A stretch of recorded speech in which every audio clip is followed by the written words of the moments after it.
On arrive souvent au Mexique avec des clichés plein la tête. C'est vrai, on connaît le guacamole, la tequila, Speedy Gonzales et bien sûr les mariachis. Je m'acquitte vite du passage obligé chez les rois de la mandoline. Mais un autre Mexique m'attend, hors des sentiers battus. L'idée, c'est de découvrir des sports méconnus qui racontent chacun un pan de l'identité mexicaine. J'en ai choisi 3. Le catch, importé des États-Unis et très urbain. Mais aussi les sports préhispaniques qui datent de la période aztèque. Et enfin, les jeux des cow-boys hérités des colons espagnols. 3 cultures qui cohabitent ici et font la richesse du pays. C'est un bon programme, non? Bon allez, un dernier refrain pour la photo et on passe aux choses sérieuses.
Mexico, la capitale du Mexique. Le jour de la fête de la Révolution, 500 000 personnes viennent voir défiler les stars nationales, parmi lesquelles mes idoles, les fameux catcheurs masqués.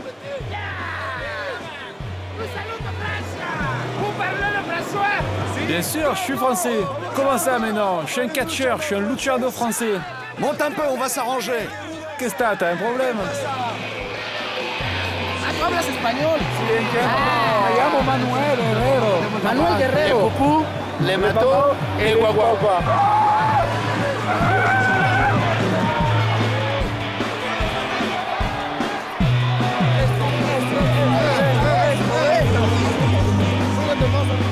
On pourrait croire que c'est la technoparade mexicaine, mais pas du tout, c'est le jour de fête nationale. Et je me suis incrusté sur le char des catcheurs, des luchadors. La lucha libre, c'est un phénomène social incroyable au Mexique qui transcende les classes sociales. Et c'est surtout un monde de mystère, de codes, de légendes. Et d'ailleurs, c'est tout carnavalesque.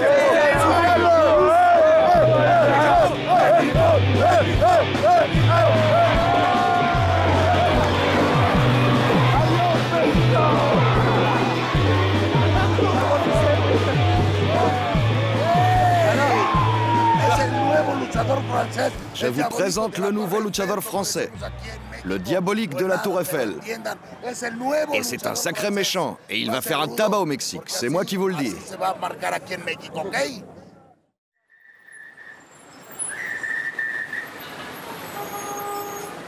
À défaut d'enfiler la tenue du diabolico de la Tour Eiffel, je découvre Mexico, la mégalopole de tous les records. Avec ses 25 millions d'habitants, ses 2000 mètres d'altitude et son taux de pollution qui fait la fortune des pneumologues. Mexico, capitale de l'écologie. Chaque fois qu'on inspire, c'est comme si on fumait un paquet de cigarettes.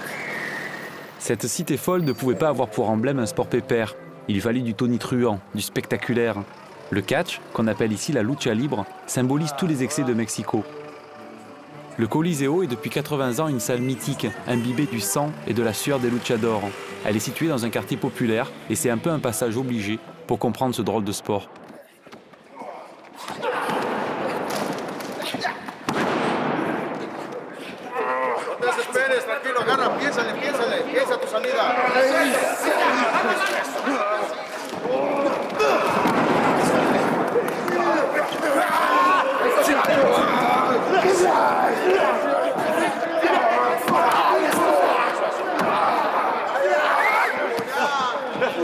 Tous les coups sont pas portés.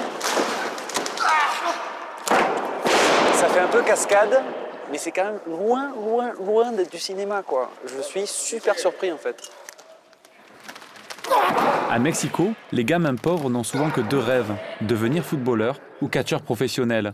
Mais pour avoir le droit de monter sur le ring, les luchadors en herbe doivent suivre une formation de 5 ans et passer un difficile examen. On fait de la lutte ici, pas de la danse, ok? Si vous n'êtes pas capable de supporter le contact physique, dites-le tout de suite. Personne ne vous retient. Ces guerriers des rings m'intriguent. Et aussi, à la fin de la séance, je récupère auprès de l'entraîneur le contact de Fabián El Ritano. C'est une jeune star montante et il accepte de me recevoir chez lui, dans un quartier résidentiel de Mexico. Hola. Bonjour, je cherche Fabián. Il habite ici? Entrez, je vous en prie. Mucho gusto. Manuel. Enchantée, Patricia. Encantado. ¿Por ahí?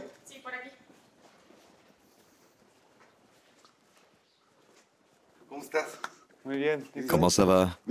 Tu veux manger un morceau? Bon, c'est un peu la surprise, je ne m'attendais pas à trouver mon bonhomme masqué. Mais au Mexique, le public ne doit jamais connaître le vrai visage du catcheur. C'est le catch, quoi. Toute la magie de la lucha libre réside dans ce mystérieux anonymat. Il paraît que les plus grands l'emportent même jusque dans leur tombe. Alors, comment tu te sens? Très bien. Je suis super motivé pour le combat de ce soir. C'est pas facile de manger avec le masque. Bon. Salud.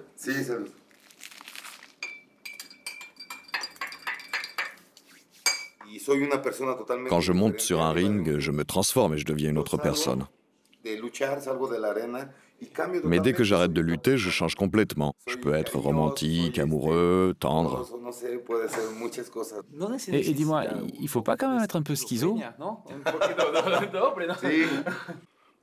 Si, mais tu vois, au fond de nous, on a tous un côté sombre. La lucha sert à le faire sortir. Et ta famille, ils le savent que tu es catcheur ou seulement la famille proche? Seulement la famille proche. Ma mère, mon frère, ma sœur et le plus grand de mes neveux, c'est tout. Oui, et ma femme. Personne d'autre ne le sait. Et avant un combat, tu te sens stressé? Oui, je suis toujours un peu nerveux et stressé. Mais ça me passe à mesure que la journée avance. J'ai mon rituel. Je fais toujours une séance de muscu pour évacuer la pression.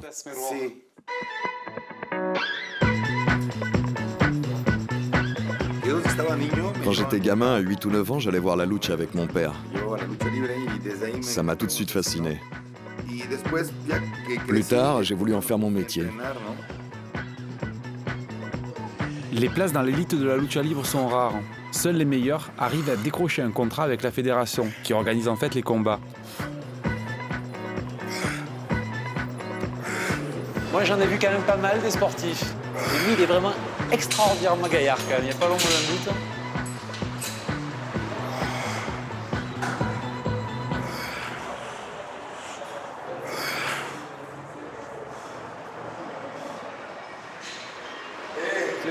Bueno, là. Allez. Ouais.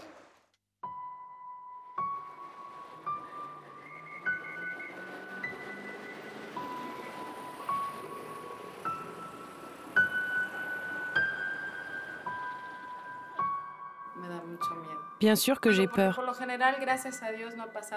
Pour l'instant, grâce à Dieu, il ne lui est rien arrivé. Enfin, rien sur le ring. Il y a tellement de blessés. Moi, ça me fait peur. Je me dis toujours que la prochaine fois, ce sera peut-être lui. Et quels sont les mouvements les plus dangereux? Pour moi, c'est quand ils font des sauts. Si celui qui réceptionnera de son coup, il peut se briser la nuque. T'as pris tes protéines? C'est bon, j'ai tout.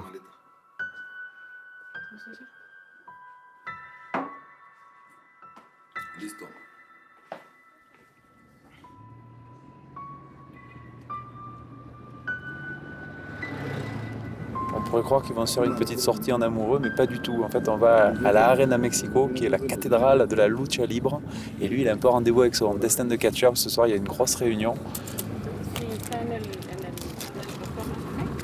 Mais pour avoir fait un peu de sport, je me sens quand même très privilégié parce que je sais qu'avant la métamorphose, c'est quand même toujours un moment un peu spécial avant d'entrer en piste.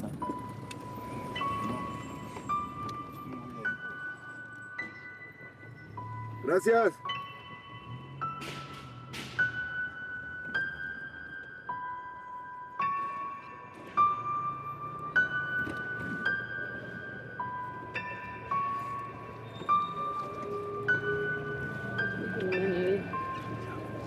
¿Qué hubo, hijo? ¿Cómo estás? Sí.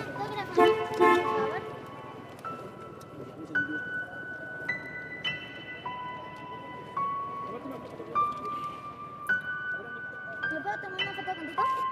Sí, hijo. Ay, gitano, hijo. No hay dinero, ni hay... Il n'y a rien qui peut remplacer l'adrénaline et le public, ni l'argent, ni aucune richesse matérielle. C'est là que ça se passe. Je suis trop... Honnêtement, je suis trop fier d'avoir pu partager ce moment avec vous.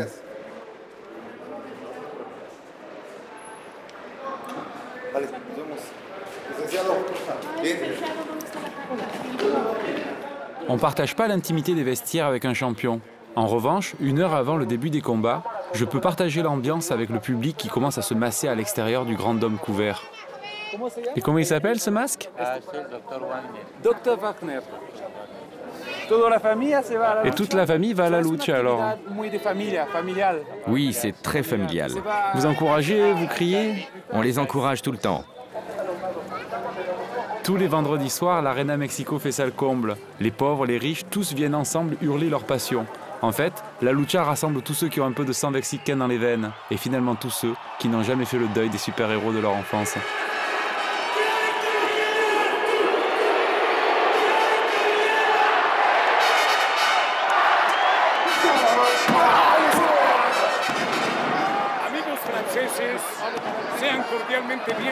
Chers amis français, laissez-moi cordialement vous souhaiter bienvenue dans le temple de la lucha libre mexicaine.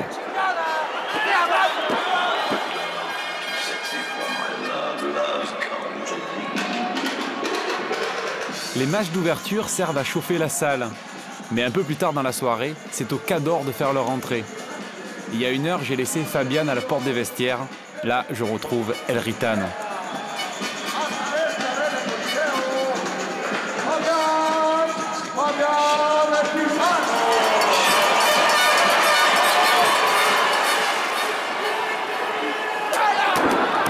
Vraiment difficile de discerner le vrai du faux sur le ring.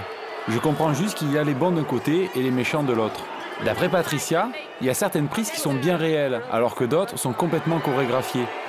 Les luchadors sont à la fois des cascadeurs, des clowns et des gladiateurs qui doivent jouer tour à tour le rôle de victime et de bourreau. Chaque posture a ses règles et il semble qu'on puisse marquer des points même en prenant plein le pif. Au final, ce sont les arbitres aidés par le public qui tranchent.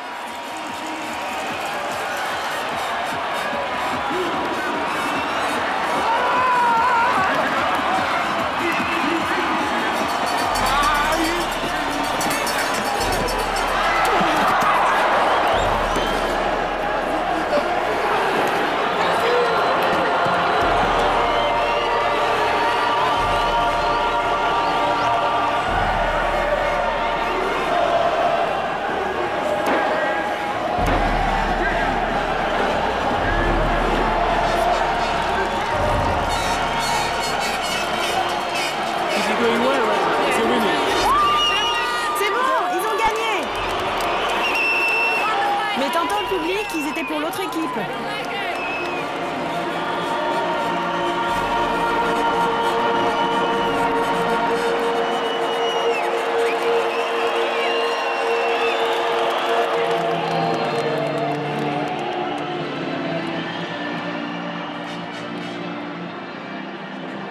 Ça va, Manuelito?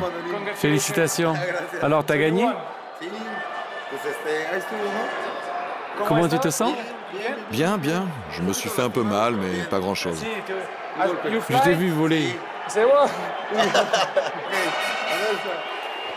Le combat vedette est toujours programmé en dernier. Ce soir, le héros s'appelle El Místico. Parfois, les luchadors parient leur masque. Le vaincu doit alors dévoiler son identité au public, un peu comme une mort symbolique. Místico, il a déjà démasqué plusieurs adversaires. Et quand il entre en scène, c'est vraiment toute l'Arena Mexico qui s'enflamme.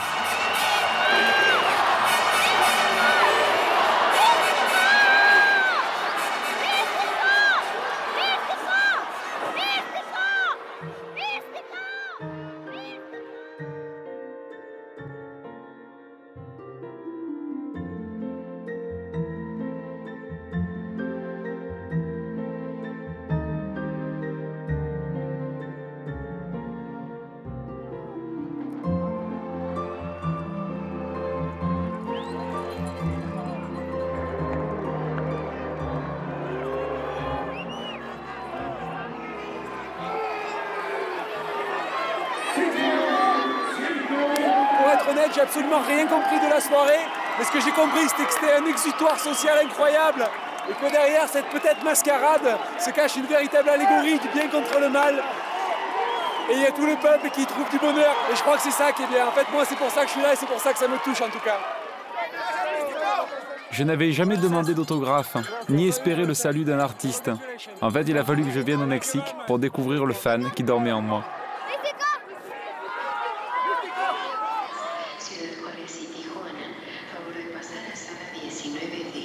Les 800 km qui me séparent de l'état du Sinaloa, dans le Mexique profond, me font un peu remonter le temps. Le Mexique, c'est un pays qui s'est construit sur un traumatisme, celui de la conquiste, quand les Espagnols sont venus mettre un terme aux brillantes civilisations aztèques et mayas. Je pars sur la trace de l'Ulama. C'est un vieux sport indien qui est encore pratiqué dans la région, tel un dernier reliquat de ce passé glorieux.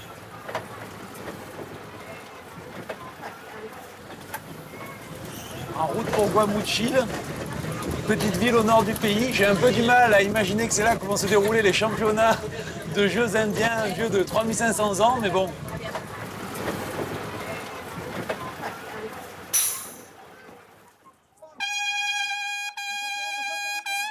Je sais pas trop ce que je vais trouver dans ce stade de fortune, mais incontestablement l'affaire est prise très au sérieux. L'hymne mexicain est à l'honneur avec la gendarmerie du quartier et tous les notables de la ville ont fait le déplacement.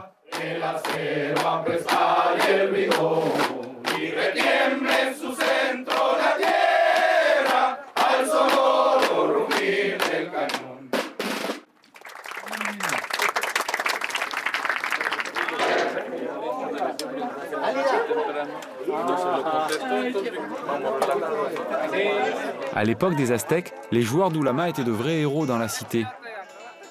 Un statut difficile à garder bien longtemps, puisque les perdants étaient toujours sacrifiés.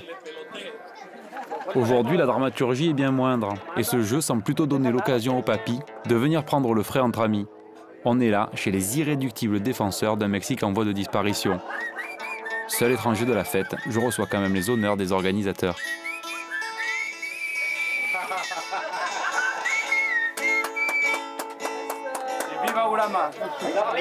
L'Ulama, c'est une sorte de volley-ball sans filet qui se joue sur un long terrain étroit. Le ballon, une grosse boule de caoutchouc de 7 kg, s'échange curieusement à coups de hanche.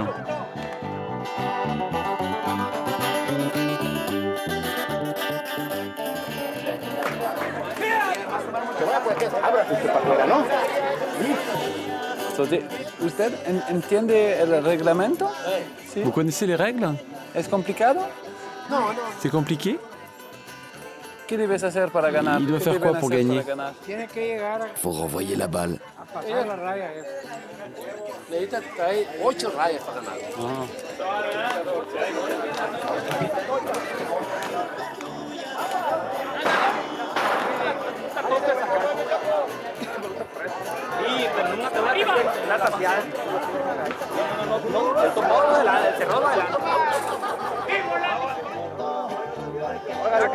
Bon, je dois avouer que je comprends pas grand-chose. J'imagine que c'est un peu comme si un Mexicain venait voir une partie de pétanque au fin fond d'un village en Provence. Mais bon, il y a une ambiance un peu kermesse. Et je trouve que socialiser autour de jeux qui ont disparu, qui datent de 3500 ans, c'est quand même un tribut payé à une histoire commune qui est attachant.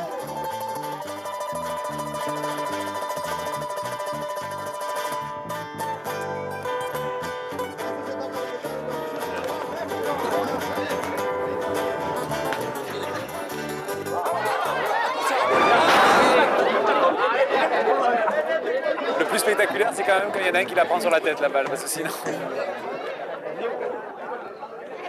Comme souvent en sport, ce sont les joueurs qui s'amusent le plus. Du coup, je demande vite un cours particulier. 3500 ans, Et au départ, c'était un jeu d'Indiens, non? Complètement, c'est le sport le plus vieux du monde, ça existait bien avant Jésus-Christ. Et pour vous, c'est important de continuer cette tradition? Oui, continuer la tradition, faire jouer les enfants.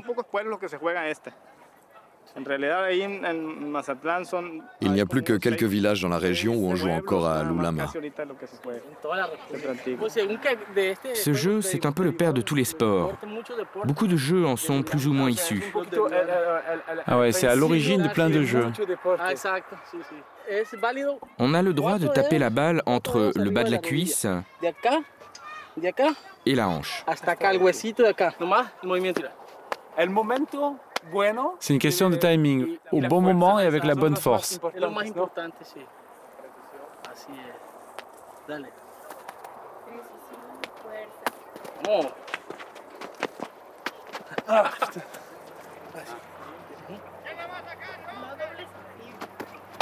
Eso, es un poquito mejor. Más altita el cristal. Eso. Oh. Ok, he visto. Es un juego bueno, okay. Pero por los especialistas, ¿no? Si à chaque jeu je laisse une cote. Si? Ouais. Je vais finir le voyage en charpie.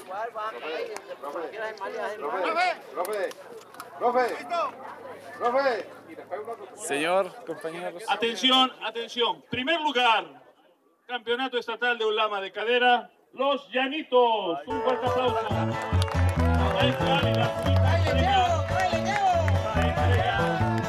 Este lindo deporte es el más viejo que nos quedan allá, el más viejo del mundo.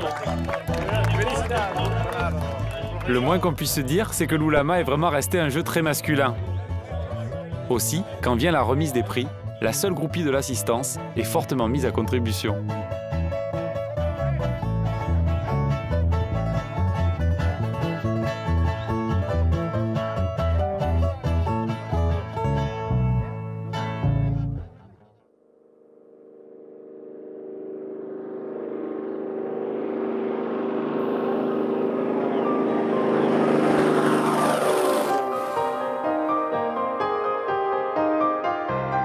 Au Mexique, il y a plus de 80 ethnies indiennes.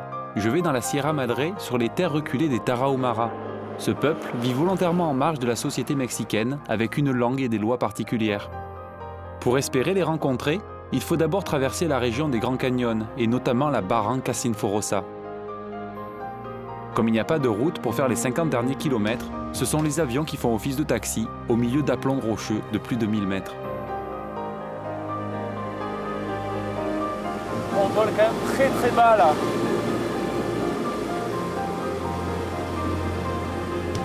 J'ai l'impression qu'on a 50 cm de chaque côté des ailes. Je fais pas de Tarzan là.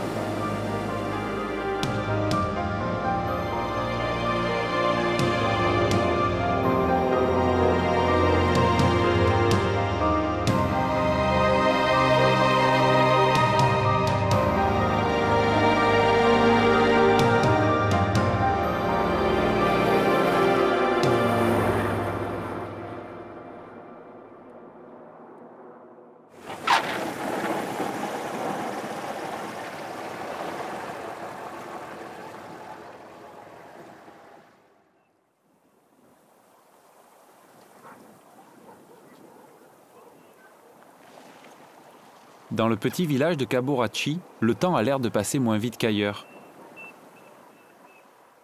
Les Tarahumara vivent en semi-autarcie, avec une farouche volonté de protéger leur culture et leur mode de vie. En fait, depuis 5 siècles, ce peuple n'a jamais cessé de fuir. Ce fut d'abord les conquistadors, puis les jésuites, et finalement tous les blancs qui depuis toujours essayent de les escroquer. Ici, la méfiance est un peu un principe, et quand vous êtes étranger, on vous regarde vraiment de loin. Aujourd'hui, il y a une Carrera de Arrueta. C'est une course féminine en équipe où les filles doivent courir tout en lançant un petit anneau avec un bâton crocheté. Plein de gens du village semblent s'être donné rendez-vous sur ce qui pourrait être une ligne d'arrivée. J'en profite pour aller me mêler aux Tarahumara.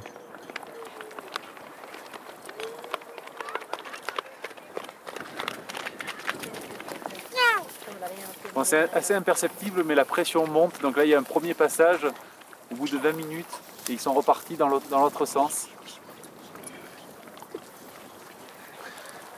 Ils sont venus encourager, mais avec des codes qui m'échappent un peu. J'ai un peu de mal à comprendre le nombre de tours de piste, mais grosso modo, ils vont faire un grand tour du village de plusieurs kilomètres, mais personne n'est capable de me dire exactement combien. Et donc on les attend, ils vont passer plusieurs fois par ici. En fait, il n'y a que les coureuses qui connaissent le parcours, décidé en fonction de repères naturels avant la course.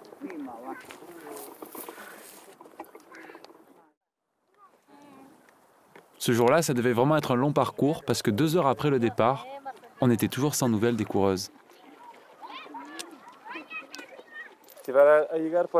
Elles vont arriver de ce côté? Oui, elles vont arriver par là.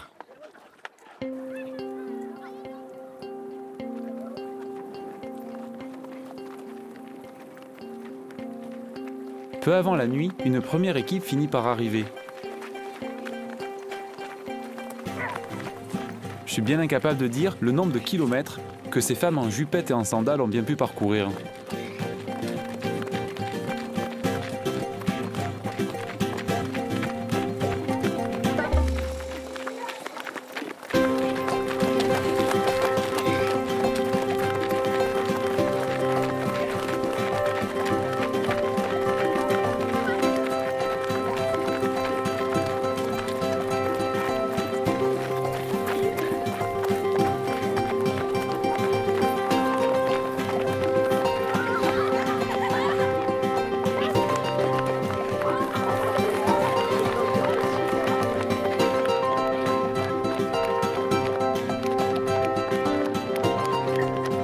Le petit anneau rouge finit par franchir la ligne d'arrivée. Mais ni la vainqueur, ni personne d'ailleurs, ne manifeste la moindre émotion. Pour moi qui ai tendance à toujours vouloir féliciter le champion, c'est un peu frustrant.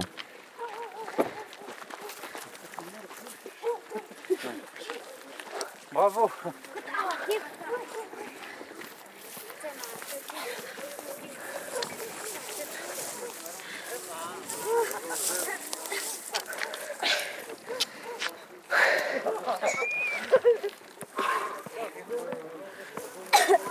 Come si dice? Bravo? Felicidades, sì. Figo. No, c'est bon.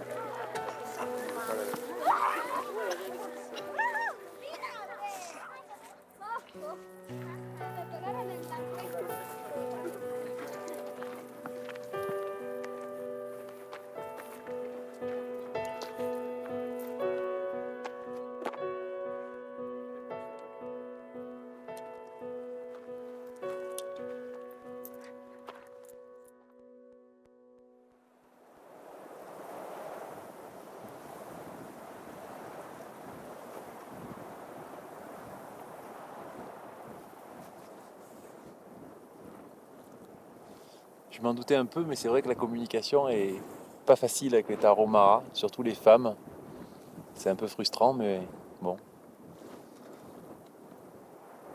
Je le mets quand même plus sur le compte d'une timidité ou d'une réserve en forme de protection. Mais j'espère que ça va se décanter petit à petit. Après, quand on fait que passer, forcément, faut pas s'attendre non plus à avoir toujours table ouverte, quoi. On ferait pareil.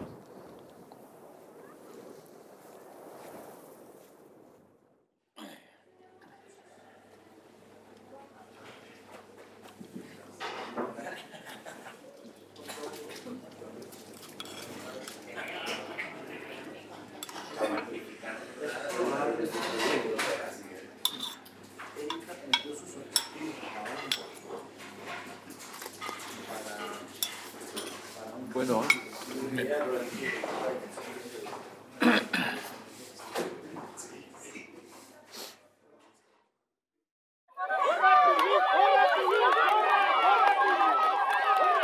Les Tarahumara méritent bien leur surnom.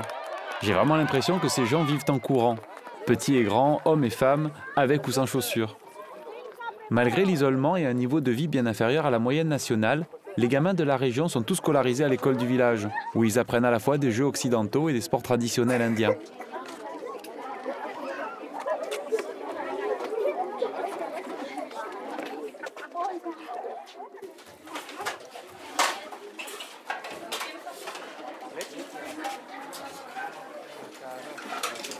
À l'heure de la cantine, je demande aux maîtresses le secret de ces petits hommes aux pieds légers, eux qui sont le futur de la nation Tarahumara. Quand il y a des courses ou des marathons, ce sont toujours les Indiens qui gagnent. Ils sont naturellement forts pour courir. Oui, ils ont une sorte de force particulière. Pourquoi? C'est à cause de l'altitude? C'est juste qu'ils ont une excellente condition. Ils ont l'habitude de courir pour se déplacer d'un village à un autre. Les familles habitent loin dans des villages isolés.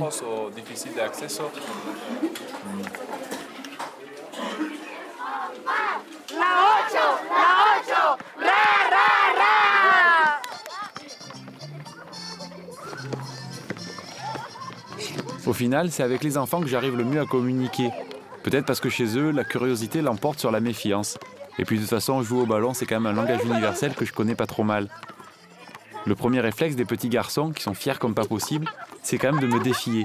Peut-être un peu pour rire, mais surtout pour me montrer qu'ici, je joue à l'extérieur. Adios.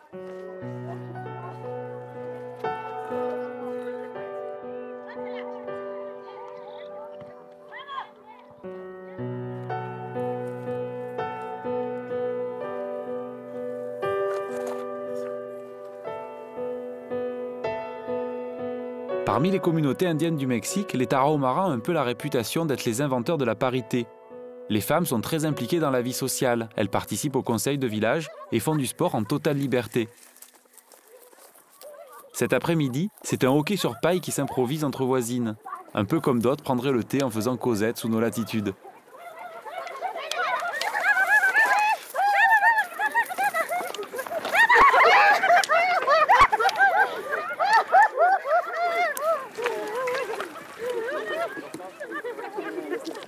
Et comment ça s'appelle ce jeu?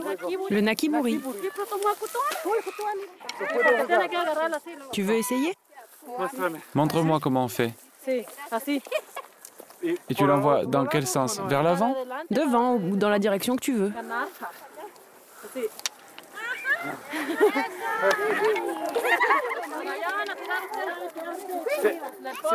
Nous, on doit aller là-bas. Et vous, en bas de la route. Ah, ok. Nosotros por ahí y ustedes por allá. Eso es mi equipo. Mi equipo. Okay. Está bien. Un pequeño.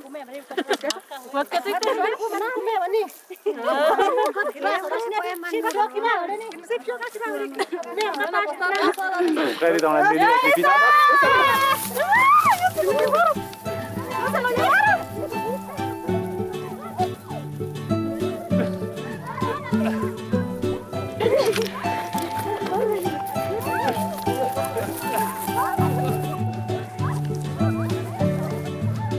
À presque 3000 mètres d'altitude, chaque pas est une épreuve et je m'asphyxie en galopant avec mon petit bâton à la poursuite d'un palais que je n'ai franchement aucune chance d'attraper.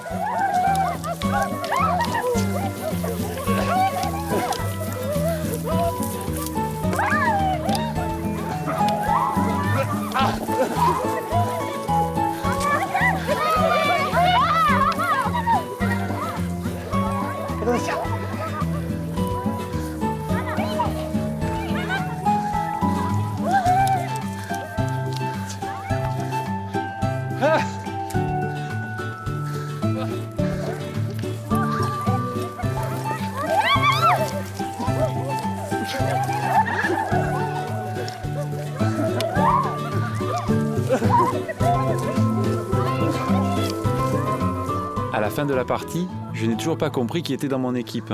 Cher, je crois qu'elles ont joué sans moi.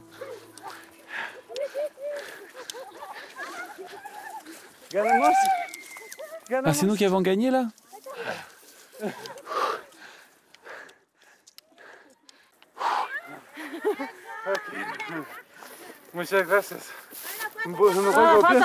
On fait une dernière partie? Avec l'altitude, je vais mourir moi là. Il dit qu'il va mourir.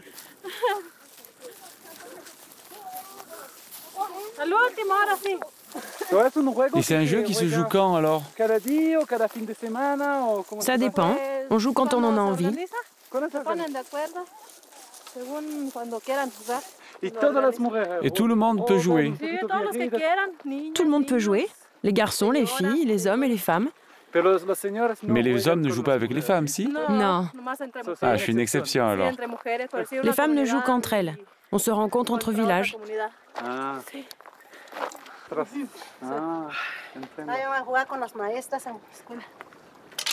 Qué bonito. ¿Son los ganadores tienen un soda o no? Ces femmes que je trouvais si farouches et austères dans le village sont maintenant souriantes et détendues. En fait, en arrivant, j'avais beaucoup de crainte et peu d'espoir. Mais à l'heure du départ, je suis juste heureux de constater qu'un jeu de récréation est plus fort que toutes les différences culturelles. Et ce, même chez les Tarahumara.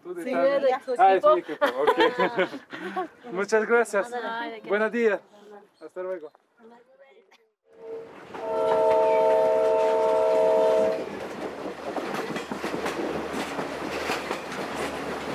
Après les Indiens, je veux voir les cow-boys, parce que le Mexique, c'est aussi le Far West. Jusqu'au 19e siècle, le Mexique et les États-Unis ne formaient qu'un seul État. Je vais dans l'Hidalgo pour rencontrer les héritiers de cette histoire commune. Aujourd'hui encore, le Mexique, c'est d'abord un pays de terriens. Mais pour arriver dans les paysages de cactus, il faut passer pas moins de 12 heures dans le train de Chepe, le seul train de passagers du pays.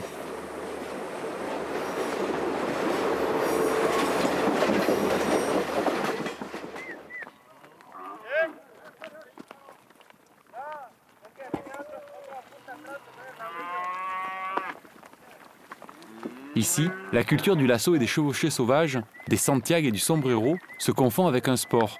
Ça s'appelle la charrería. Arnulfo Basurto, un des plus gros propriétaires terriens de la région, me reçoit dans son ranch. Aquí es tu... Oui, c'est chez moi. Le royaume. Vous avez vécu ici toute votre vie? J'ai toujours vécu dans le village, mais je viens ici pour m'occuper du bétail. Et la charrería, c'est un sport vraiment spécial au Mexique? La charrería, c'est comme le football pour vous. C'est notre sport du dimanche. C'est la même chose qu'on fait tous les jours au ranch avec les animaux, sauf qu'on porte de beaux habits de charros devant le public. C'est un divertissement.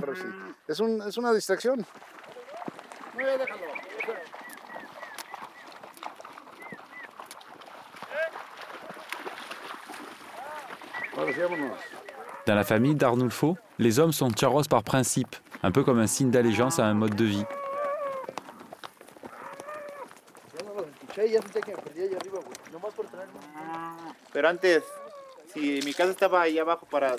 Aujourd'hui, il y a la route et on a des camions. Mais avant, on devait tout faire à cheval dans le ranch. C'est comme ça que la charrería est née. Y el deporte de México.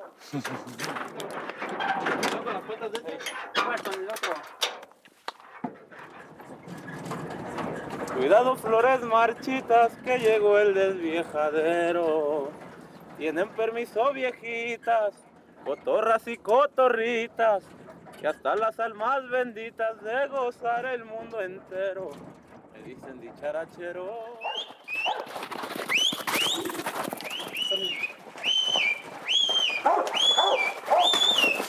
Aujourd'hui, les meilleurs charros sont professionnels.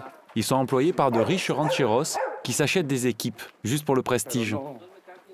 Luis Miguel, le fils d'Arnulfo, m'amène à un centre d'entraînement pour les pros du lasso. C'est un ranch d'entraînement pour les meilleurs chevaux de charrería. Tous les chevaux que tu vois sont nés ici.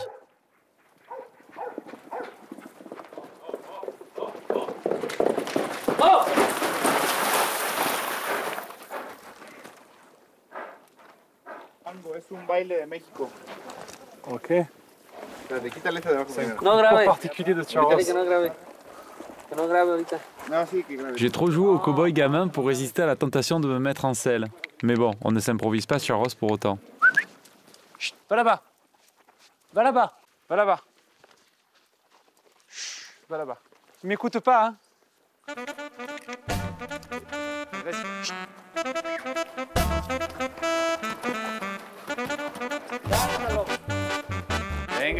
Sous les conseils de Luis Miguel, je reprends les bases du métier, le lasso.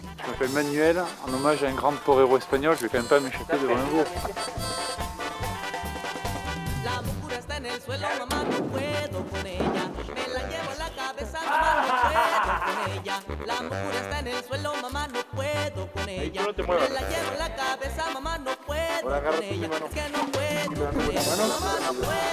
Bon, inutile d'insister, on est cow-boy, on ne le devient pas.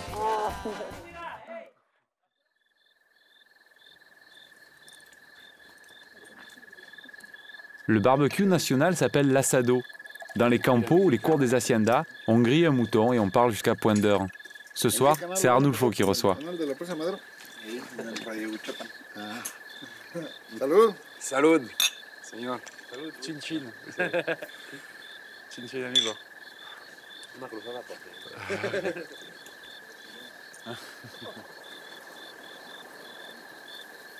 ¿Quieres salsa? Picante? Ok, un poquito. Le Mexique a été une colonie espagnole. La plupart des noms qu'on trouve aujourd'hui ici sont d'origine espagnole. Mais il y avait quand même des Indiens.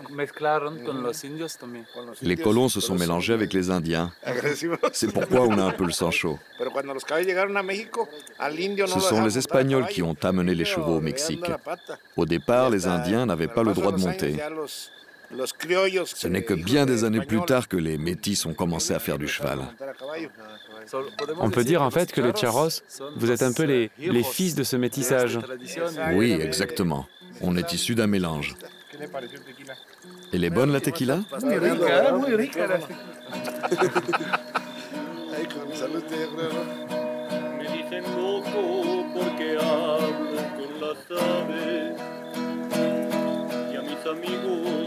Que me encuentro por la calle, no les platico de otra cosa que de ti, loco, porque me ama la mejor de las Extraordinaria gran chorreada, estos profesionales aquí no sala de caminar sabor. Gracias. Assieds-toi. C'est le petit déjeuner? C'est le petit déjeuner idéal quand on a bu un peu trop de tequila. La tequila, elle est bonne, mais après, le jour suivant... C'est du poulet? Non, c'est des tripes d'agneau. Un bon petit plat de tripou en sauce, petit déjeuner à jeun.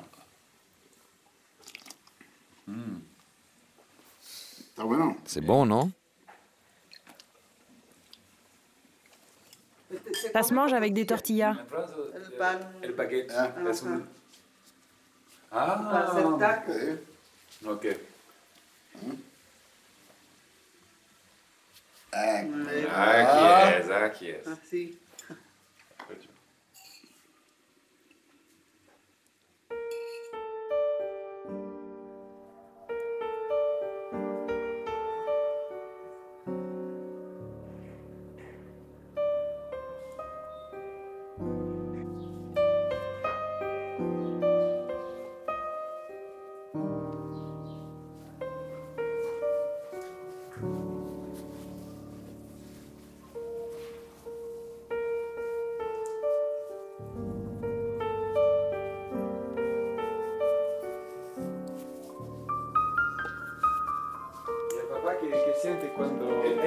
Qu'est-ce que ça vous fait de voir le fiston se préparer? Je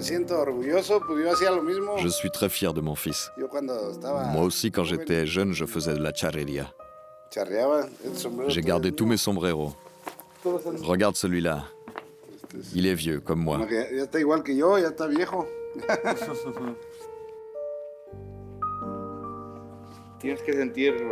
On doit être fier d'être charro et fier d'être mexicain.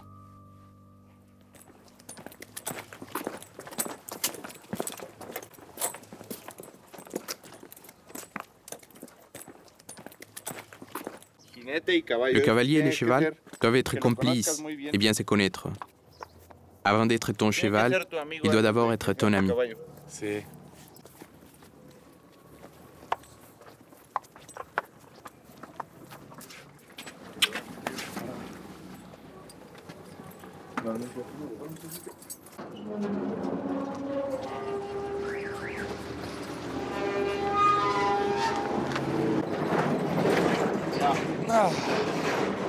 Disculpe.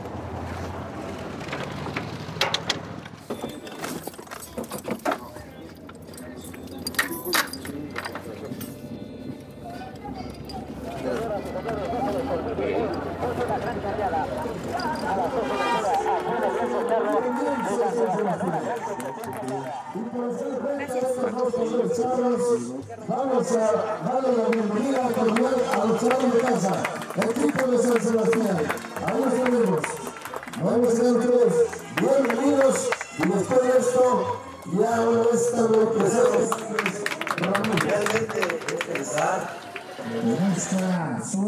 La charrería, c'est une succession de 7 épreuves où il est toujours question de l'assaut et de bêtes à attraper, que ce soit par les pattes, la tête ou même la queue.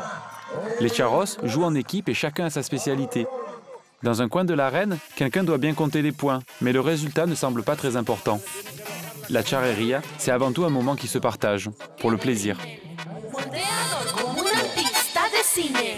Peluquería, crema hidratante y maquillaje, qué belleza al instante. Abre la puerta que nos vamos pa' la calle, que a quién le importa lo que digan por ahí. Antes muerta que sencilla, ay que sencilla. Les 2 dernières épreuves de l'après-midi consistent à plaquer une vache et changer de monture à grand galop. Bon, qu'on se rassure, bovins et charros finissent le plus souvent entiers, même si certains frôlent la correctionnelle le long de la balustrade. Pero la suerte del paso del golpe, ahí vemos al charro, busca la creña o la crin, en la primera oportunidad, se empareja, le brinca,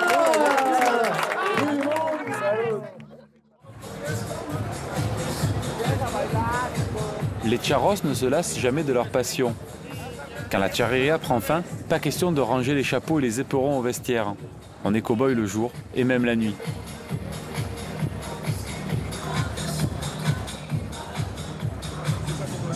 Il y a de la fille ce soir.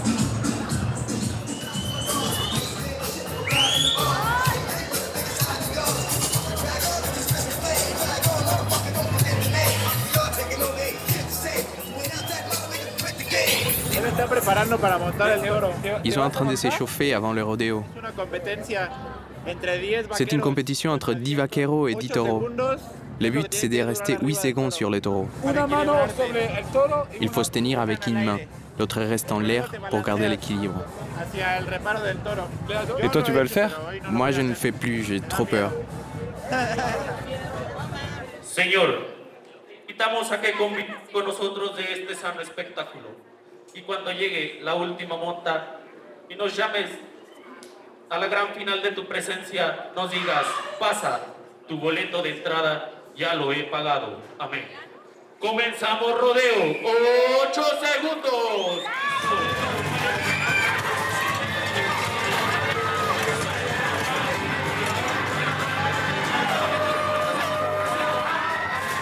En fait, c'est un vrai match entre le vaquero et le taureau.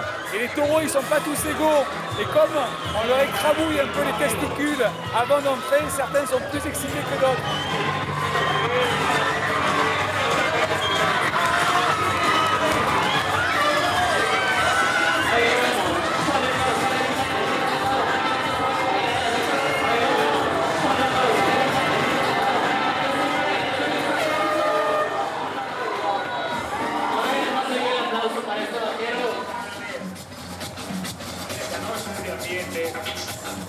Tard dans la soirée, la piste de rodéo se transforme en piste de danse. Ceux qui n'ont pas brillé à dos de bestiaux peuvent donc tenter leur chance en musique, avec les Miss du Pueblo. Et être vaquero, c'est bon pour les nanas? Ça dépend. Si le vaquero est intelligent et beau gosse comme moi, alors oui.